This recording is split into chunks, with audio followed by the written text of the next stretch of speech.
C'est en l'année 52 de notre ère que le grand aventurier intrépide et missionnaire, l'apôtre Paul, arriva dans ce qui était à l'époque la plus grande ville de Grèce, Corinthe, une ville portuaire aux mœurs dissolues, dont la population importante oscillait entre les 700 à 800 000 habitants.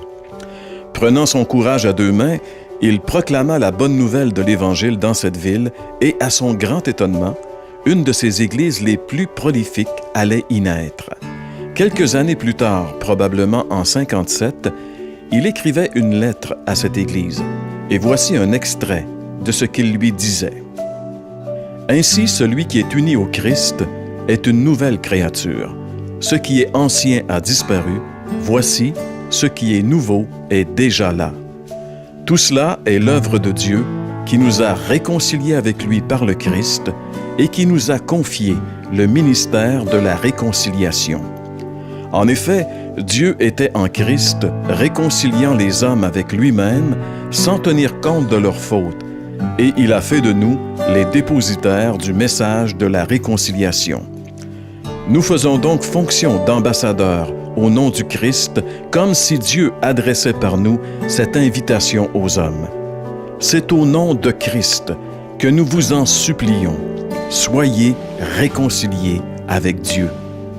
Celui qui était innocent de tout péché, Dieu l'a condamné comme un pécheur à notre place pour que dans l'union avec le Christ, nous soyons justes aux yeux de Dieu. »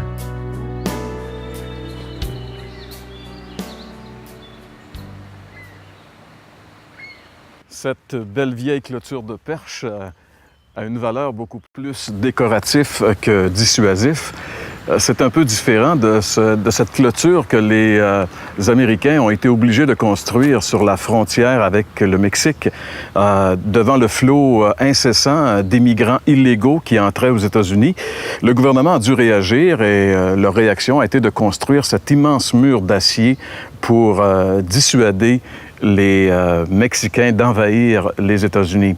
Évidemment, malgré le fait que ce mur d'acier semble vraiment dissuasif, ça n'a pas réussi à dissuader les Mexicains puisque à chaque jour, il y a des centaines et des centaines de Mexicains qui essaient d'envahir les États-Unis, de sauter ce mur. En réalité, c'est comme si pour eux, ce qu'il y a de l'autre côté de ce mur-là les fascine, les attire. Pour eux, la vie est certainement meilleure de l'autre côté du mur et ça les amène finalement à tout laisser pour essayer de vivre cette aventure des États-Unis. Malheureusement, pour beaucoup d'entre eux, c'est tragique ce qu'ils vont vivre. Mais ça me fait penser qu'on ressemble un peu, nous aussi, à ces Mexicains en réalité. Il me semble que l'être humain cherche toujours quelque chose de meilleur, quelque chose de mieux. On a comme une insatisfaction à l'intérieur de nous qui fait que peu importe ce que nous vivons, peu importe ce que nous avons finalement, on a toujours l'impression qu'il y a quelque chose de meilleur qu'on n'a pas encore atteint et on court après, on recherche ce qu'il y a de mieux. Et probablement que la cause de cette insatisfaction qui semble se manifester chez les êtres humains vient du fait que l'homme est séparé de Dieu. En réalité, dans l'illustration du pont que nous pouvons voir à l'écran présentement, on réalise qu'il existe un abîme incroyable entre l'homme pécheur d'un côté et le Dieu trois fois saint de l'autre côté. Et cet abîme fait en sorte que l'homme est privé de Dieu et ça occasionne justement ce vide incroyable. Au 5e siècle, saint Augustin aurait dit qu'il y a dans le cœur de l'homme un vide que seul Dieu peut remplir, un vide à la forme de Dieu que seul le Christ peut remplir finalement. Et c'est justement cette découverte incroyable que l'apôtre Paul a eue sur la route de Damas alors qu'il allait dans cette ville syrienne pour persécuter les chrétiens. Il a eu cette rencontre définitive, bouleversante avec le Christ ressuscité. Et là, il a réalisé finalement que pour être réconcilié avec Dieu, on n'avait rien à faire d'autre que d'accepter la réconciliation que Dieu avait accomplie dans son Fils. à la croix du Calvaire.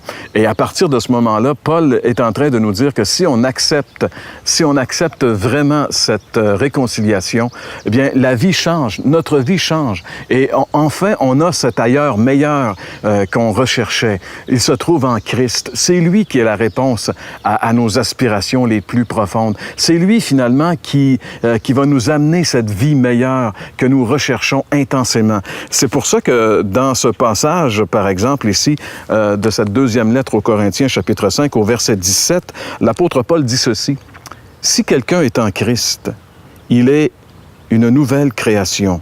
Les choses anciennes sont passées. Voici maintenant, toutes choses sont devenues nouvelles. » Si quelqu'un est en Christ, si quelqu'un est en Jésus-Christ, il est devenu une nouvelle création. Et c'est tout à fait normal, parce que la Bible dit que l'homme a été créé par Dieu. Et non seulement il a été créé par Dieu, mais il a aussi été créé pour Dieu. Et tant et aussi longtemps qu'il n'est pas réconcilié avec Dieu, sa vie n'a aucun sens. Il tourne en rond, il se cherche, il est complètement déboussolé. C'est un être errant, finalement, un astre errant, et il doit rencontrer le Christ. C'est à partir de ce moment-là que sa vie va prendre une toute nouvelle direction, et que, en fait, non seulement sa vie va prendre une nouvelle direction, mais que sa vie va vraiment devenir une véritable vie. Vous savez, un jour, Jésus a dit « Je suis le chemin, la vérité et la vie ». La vraie vie, c'est le Christ. Et tant et aussi longtemps qu'il ne vit pas en nous, qu'il n'est pas le maître de notre vie, ben on peut exister, mais on n'a pas véritablement vécu. C'est pour ça que Paul dit, si quelqu'un est en Jésus-Christ, il est une nouvelle création. Les choses anciennes sont passées, voici maintenant, toutes choses sont devenues nouvelles. Il s'est produit dans la personne qui s'est convertie au Christ un changement radical et extraordinaire dans sa vie. Et parmi ce changement, une des caractéristiques de ce changement, c'est le pardon. Le pardon de tous nos péchés. Vous savez, ça peut paraître peut-être déphasé et dépassé de parler de pardon de péché aujourd'hui en 2010, mais la Bible nous dit qu'on en soit conscient ou non, ce qui nous occasionne cette culpabilité, ce qui occasionne en nous cette noirceur, très souvent ce sentiment de dépression, c'est souvent cette culpabilité qu'on n'arrive pas à saisir, mais qui est liée au fait que nous sommes pécheurs et que nous en soyons conscients ou non, séparés de Dieu et redevables à Dieu. C'est pour ça que Paul nous dit ici quelque chose d'extraordinaire à ce sujet. Dans ce passage, au verset 21, il nous dit « Celui qui n'a pas connu le péché, c'est-à-dire Jésus, Dieu l'a fait devenir péché pour nous, afin que nous devenions en lui justice de Dieu. » Ça, c'est un autre changement extraordinaire qui se produit dans cette vie nouvelle que Dieu nous propose dans la réconciliation avec son Fils. En réalité, celui qui n'a pas connu le péché, le seul être pur, juste, qui a jamais marché sur cette terre, c'est le Seigneur Jésus-Christ. Mais ce que la Bible nous dit dans ce verset, c'est que lui, il est allé à la croix, il est devenu coupable de tous nos péchés. Et de cette façon, si nous mettons notre confiance en ce qu'il a accompli sur la croix, non seulement nous devenons justes, mais la Bible dit que nous devenions la justice même de Dieu. Puisque maintenant, Dieu ne nous voit plus dans nos péchés, dans nos manquements, dans nos défaites, dans notre faillite, mais il nous voit dans la réussite de son Fils.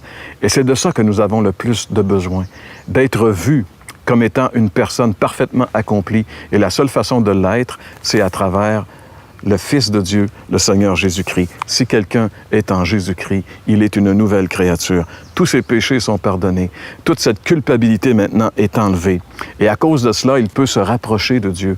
Ce Dieu lointain, ce Dieu inaccessible, ce Dieu souvent qui est perçu comme étant un juge, ce Dieu qui est perçu comme étant un être qui nous veut du mal, devient en réalité notre meilleur ami.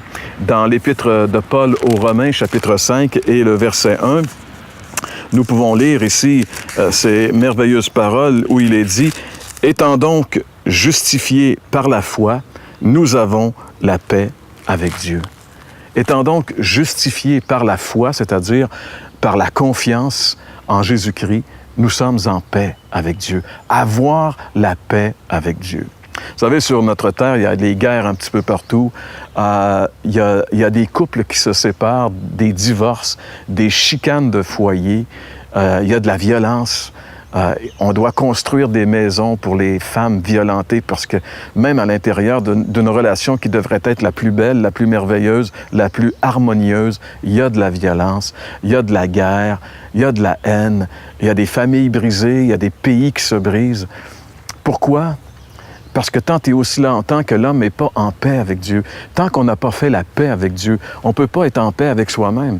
Et tant et aussi longtemps qu'on n'est pas en paix avec soi-même, on ne peut pas être en paix avec les autres. Et c'est pour ça que dans cette vie nouvelle que Dieu nous propose par la réconciliation en Christ, il nous propose la paix avec Dieu.